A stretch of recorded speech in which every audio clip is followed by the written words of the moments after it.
we take children into our care, we take on a big responsibility. We protect them from sickness and from accidents, provide them with stimulating activities like a trip to the zoo. Preventing child abuse is also part of our work, since it endangers a child's health, safety, and development. Child abuse goes against everything we work for in our profession. In fact, child care plays an important role in preventing the harmful treatment of children and in helping youngsters who are victims of abuse.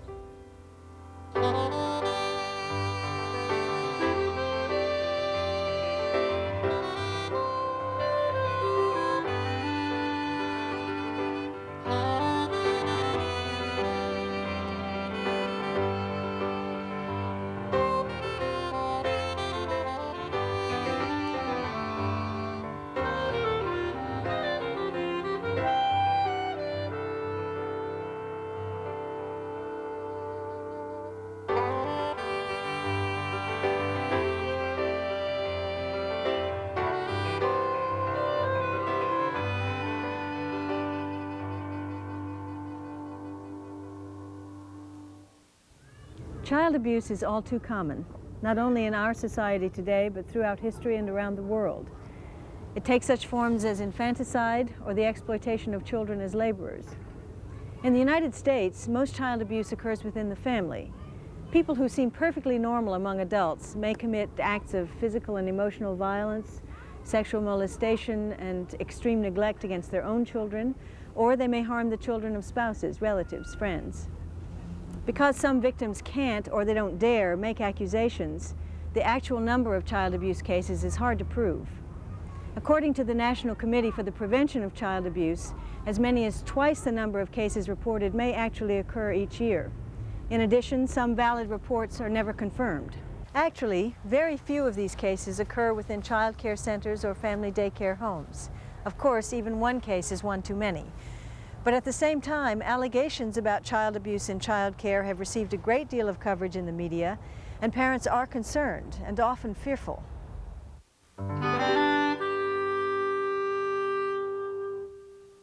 When you're with a child or a group of children 8 hours a day, you really become very tuned in to that child's behavior, to the way that child looks, any changes in the way that child is reacting in a school situation. And when children may be having some problems of either physical, sexual, or emotional abuse at home, the teachers can really pick it up. This is the time when the preschool teacher is about the only person who sees the child on an ongoing basis.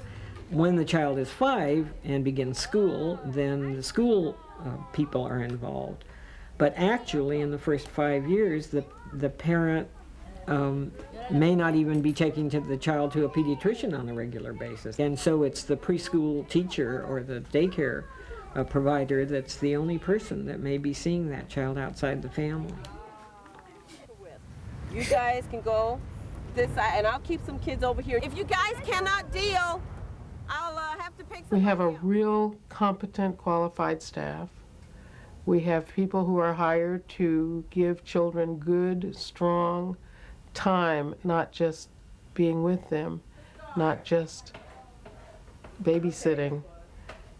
They really are working with children really strongly, really hard. Here we are paying people to pay attention, to focus on the children, to respond to them appropriately, to really bring them along.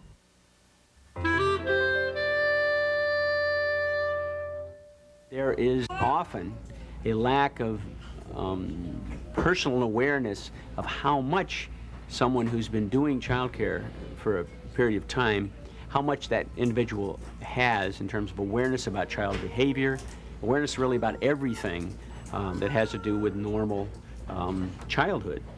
Too often there's a feeling that you have to have an expert that has more expertise, and in the area of child behavior and experience, a good child caregiver has as much experience and expertise as really anyone. The child care person is one that, say, I as a child protective services worker looks to for information not only for, say, those things that may be negative, but also the positive behaviors of children, also the kinds of observations that that child care provider can tell me that they have seen of both the child, and say, how does the parent interact when they're picking up the child? Because that gives us a clue in terms of what the family dynamics may be if we receive a referral from a child care provider. When there is a problem, it's important to be able to identify it and know what to do. There are many indicators of possible child abuse. A child care worker needs to become familiar with them. They may occur singly or in clusters in various ways. Anything that is suddenly different, I think, is a sign that needs looking at. It's very difficult, I think, for teachers who care very much about kids and families to even want to think about things like that. But when they see those kinds of sudden shifts in behavior or appearance, I think it's important for them to really explore a little bit and see whether something is going on that may be harming the child. There was a boy in our center not too long ago that's no longer here that we were noting his behavior was changing. He was getting very nervous from being a very outgoing, warm child, drawing in on himself. And at the same time, we noticed what appeared to be burn marks on his arms and legs. And so we decided that it was crucial that we report it to CPS, which we did, and they investigated. Sometimes the signs of abuse are not clear-cut. When you sense that something is wrong, remember you're not on your own. Whether you're working in a large center or in family daycare, there are resources for you to draw on and people for you to talk to who will help you decide what to do. In this dramatization, two child care workers compare notes on a troubled girl. Alice, I gotta talk to you about something. What's the matter? You look worried. Yeah, I am worried about Miranda. Oh, yeah, I know. I'm worried about her, too. The separation is tough on kids, but don't worry. That's not what I mean. The other day, did you notice that bruise over her eye? Yeah, I asked Suzette about it. She said that Miranda was trying to climb up on the table and she fell. Yeah, well, just now at nap time when I was rubbing her back, I noticed another big bruise on her arm. And yesterday, when it was time to leave, Miranda did not want to go home. I mean, she cried really hard. It shocked me. I don't know what to think.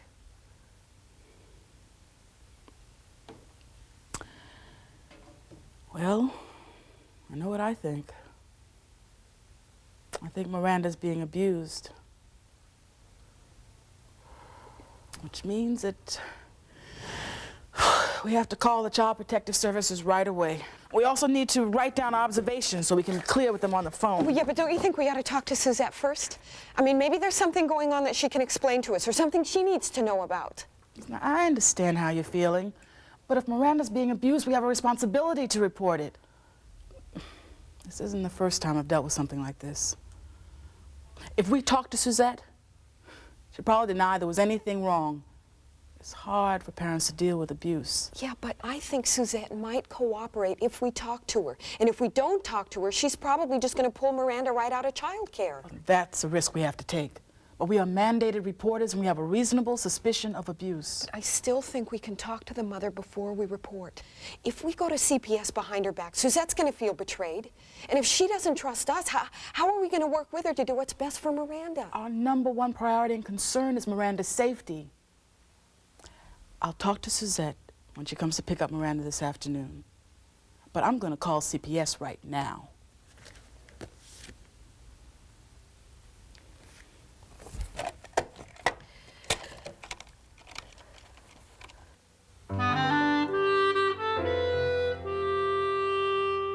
When we find out a child's being abused, it's usually because the children will tell us that, you know, my daddy hit me with his belt, my daddy kicked me, my mommy locked me in my bedroom, or I didn't get anything to eat.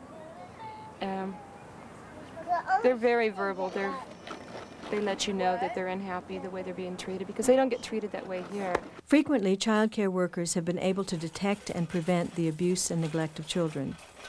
By law, when a child care provider suspects that a child in her care is a victim of abuse, she must inform the child protective agencies. Understandably, many child care workers are unsure about what is reportable and what will happen if and when they do file a report. It's really difficult to make a decision and go forward and make a child abuse report. And one can sit and think of all the reasons why not to do it. It might not do any good, nobody's going to change, people are going to retaliate against you, so forth and so on. The child abuse reporting law is there for the protection of children, and when you get right down to it, that's the bottom line. And you have to look at that child and that child who's in your care, and if you know that they're being harmed by the home environment, or perhaps not the home environment, but harmed by someone who they're in contact with, the bottom line is protection of that child. I would say to anyone working in a facility or to a licensee or provider who suspects child abuse or neglect is occurring to keep in mind that is their legal and moral responsibility to report this for the sake of that child and for the other children who will be attending or are presently attending that facility. I know it's difficult for them, and I tell them that. I understand how you're feeling. You may be harassed, you may be put down, all of those things, but you must keep in mind the child and the other children. The first day that the child was in attendance here, I changed her diaper and saw signs of sexual abuse. When I tried to put the little girl to bed, she started screaming, "Bloody murder, don't hurt me, I don't want to go in this bed." And I thought, you know, I'm putting two and two together.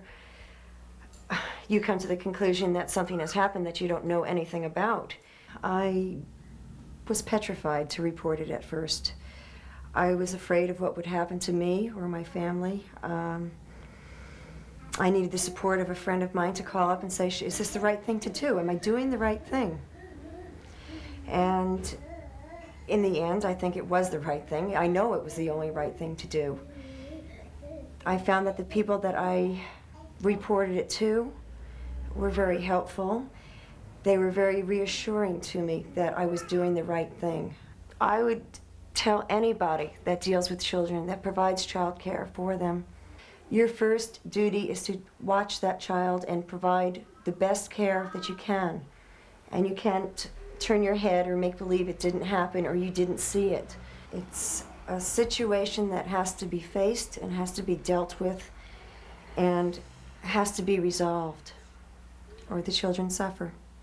If a child's abuse is not addressed at the earliest possible point of disclosure or discovery, and you do nothing about that because you're afraid to or you don't think you're right, it's going to get worse for the child, and it'll never go away. The child can be helped in terms of understanding and dealing with that, and the parent or the person who's abusing that child can also be helped. Once you've made a report, you're not required by law to tell the parent. Certainly in any case where you suspect the child may be in immediate danger or where you believe the parent will disappear with the child, you should call police immediately and not tell the parent. There may also be times when the Child Protective Agency requests that you refrain from speaking with the parent. But often the case involves a parent you know and care for and a situation where the child is not in immediate danger. Whether or not to tell the parent you've made a report in a case like this is a difficult decision. Not all providers are comfortable with this role. You may decide that to help maintain a working relationship with the family, you should tell the parent. In the next scene, Alice talks with Suzette the same day she made the report. Lydia said you wanted to talk to me. What's up? Yeah, yeah, have a seat. Well, I'm really in a hurry. Can we talk tomorrow? No, I'm concerned about Miranda. Oh? What's wrong? I don't want to alarm you, but I've noticed some changes in Miranda lately that I need to discuss with you. She's been changing ever since she was born. Well, lately she's seemed very withdrawn and she hasn't wanted to go home. Yeah, well, this is a difficult time for both of us. I'm sure she misses Roger. Oh, I'm sure she does. But I think there's more going on. These past few days we've noticed some marks on Miranda. Like the bruise on her eye the other day and the one on her arm today. You know how kids are. I mean, they're always falling down and hurting themselves. I don't think this is the kind of bruises you get from falling. I think someone's hurting Miranda. What? Well, I don't know who could be hurting her unless it's you. If she's being abused, I'm getting her out of here. No, wait, Suzette, please, just listen to me for a minute. I care about Miranda, and I care about you. And I don't know how Miranda got these bruises, and I'm not trained to investigate situations like this. But by law, I have to report any suspected abuse to the Child Protective Services. I made that call today, and I wanted you to know. I can't believe what you're saying. What do you mean you reported me? I thought we were friends. How could you do this to me? They could take my daughter away from me. Please, just calm down for a second, okay? Just calm down. You and Miranda needed help. That's why I made the report. No one wants to take your daughter away from you. But Miranda's being hurt, and that's got to stop. CPS does a very thorough investigation before they recommend taking any kind of action. And it's very unusual for them to take a child out of her home.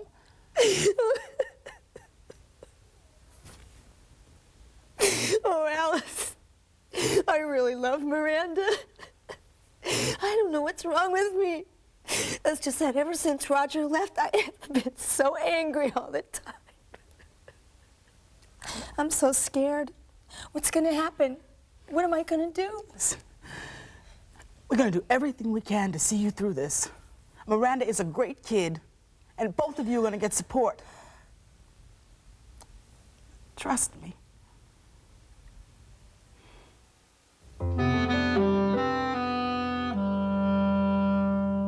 If we're in the business of childcare, ideally we should be also in the business of parent communication.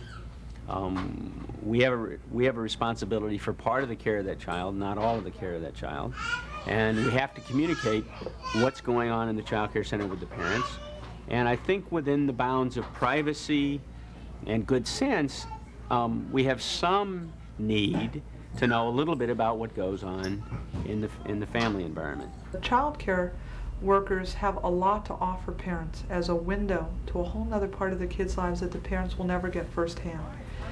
That's why I think it's really important for parents to have a good relationship with child care workers, and for child care workers to consider it an obligation to feed back to parents who their kids are out there, because that's the only way the parents are going to get it. You can't possibly provide the appropriate kind of continuity for a child if you don't have a relationship with the parent, if you don't make the time and effort to really inform the parent and begin to expect of the parent information about what's happened to that child while he's been in the care of one or the other. It's an absolute necessity that somebody know that he's been cross or cranky or didn't eat, or that she's been high as a kite all day, or that she's been absolutely delightful and you expect the same when you get her home, whatever it is. And it's equally important that if you set that model for needing to give that information to the parent, the expectation then is going to be there on the part of the parent that they should give you similar kind of information in those transition periods. And it's the transitions that are hard for the child. So if that information is transmitted, it makes it much easier. Also, I think you're in a position, once you've established a relationship with a parent, really perhaps even to have some influence on how it is that they interact with their child. If they hang around a little bit or you talk to them, they may be able to observe ways in which you handle a child that are different. Or you may be able to say to them that Timmy or Johnny or Sally is difficult under these circumstances. Do you find that so? And get into some sort of a discussion with them. But you've got to have a relationship with them. We talk to the parents at least once a day, and usually in the morning and the afternoon when they pick them up.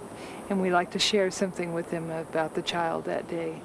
And we find that sometimes a parent that's real shy and reticent will themselves come out of their shell and gain more interest in their children. It sure smells good to not taste. Done your arms? Thank you. Am I all done? Want some more? Not yet. Okay. Let's try to keep the water down. Bye, Jeremy. See you tomorrow.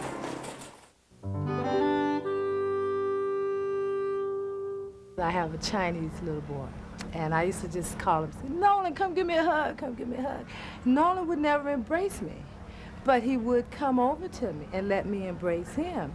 And I found out after working with my Chinese teacher that he was complimenting me by letting me embrace him, because that's not the way that a Chinese family might show their affection. They may show it in different ways. The Asian child in the preschool situation who is passive, who doesn't respond to hugs and kisses the teachers showers on him, may be interpreted as the child having a problem at home, that there's something going on, that the parents are neglecting him, or that he has been abused. And all these are not true. The child has simply taught to be quiet, good, obedient, but they're not very engaging. Sometimes, dealing with children from cultures unfamiliar to them, providers have incorrectly reported abuse or neglect. It's helpful to know the families of the children you're caring for. That can give you insight into what's really going on. In working with Hispanic children, I think that there are certain things that a caregiver needs to know to be able to be effective in caring with the children. And one is just the way that the whole family functions as a family, and that is that the children are cared for. The children are loved and touched and coddled, and because they're children, they're allowed to be children, to feel this warmth from the caregiver. And that's what's important to understand, is that responsibilities come with age. When you're little, when you're 2, 3, 4, 5 years old, you're a child. You don't have to have those kind of responsibilities. Those are the responsibilities of older brothers and sisters and parents. But as you become 6, 7, and 8 years old, those responsibilities increase. And that needs to be understood. America is a country of many cultures, many immigrants. Some have been here for 3 or 4 generations. Some just came off the boat or the plane last week. As good child care providers, we need to know who these people are. They're not all the same. They come from different cultures, and some are very American, but some are very ethnic. Oh, Alice, where's Miranda? I expected to see her back today. I thought CPS agreed that continuing would be the best thing for her. Oh, yeah, they did. But today is Miranda and Suzette's first day at family therapy. Don't worry. Suzette said she'd bring her in here by noon. Oh, that's great. Great news. One of the ways I think that child care workers can really help children who are at risk is kind of to understand what it means to be at risk. You learn what the world is like from the people who are around you and from the way that they treat you.